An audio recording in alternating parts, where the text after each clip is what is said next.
Good evening mga kalabyog. So karon naabot namin sa trombetas mga kalabyog oh. Yan po ang trombetas mga kalabyog. Yun oh, yung may usok na lumilitaw. Yan, trombetas yan oh. Yun oh, may ilaw.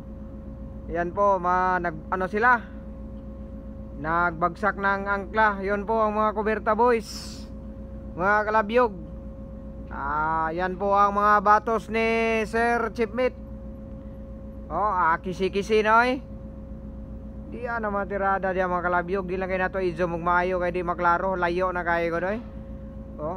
Di ba? Kita nyo mga kalabyog. So yun, naabot namin nire sa Trombetas, Brazil.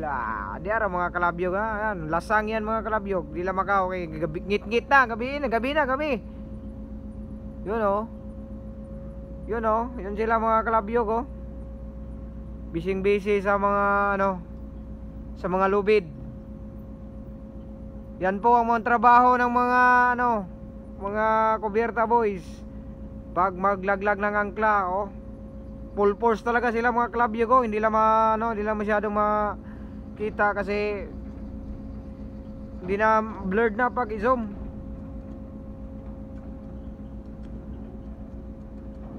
Yun, nilaglag na oh. May tunog na, makita yung tunog mga kalabyog oh. May ilaw na oh. Yan mga kalabyog.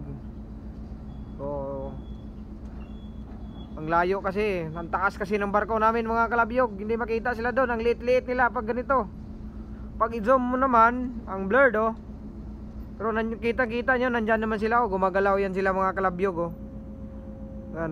Yan talaga ang kung paggabi dumating at gigising talaga yung mga Kuberta boys. Maglaglag ng angkla. Kasi hindi pa kami makapasok doon, yung may ilaw na yan kasi may barko pa dyan. So mga bukas siguro mga kalabyog baka makapasok na kami. So nakarating na kami dito 36 hours kami na dito. Nag-transit sa Amazon River. Isang araw at 12 hours, 36 hours. Grabe kisi-kisi eh. Paikot-ikot kasi yung kalabyog, yung Amazon, kaya natagalan yung barko. Yan ang mga butchokoy mga kalabyog. Humanag, tapos na ata maglaglag ng angkla. Yan, bumaba na sila mga kalabyog. Yun. Siyempre mauna yan ang chipmate natin yan. Diba? Mauna yan ang kalabyog yan. Yan. Sunod yung mga bataan. Tingnan yan. Tingnan nyo sila. Diba? Kita nyo mga kalabyog. So mauna na mga kalabyog. Anchorage in Trombetas, Brazil. Waragod. Basta labyog lang yan. Punta permi. Bunal.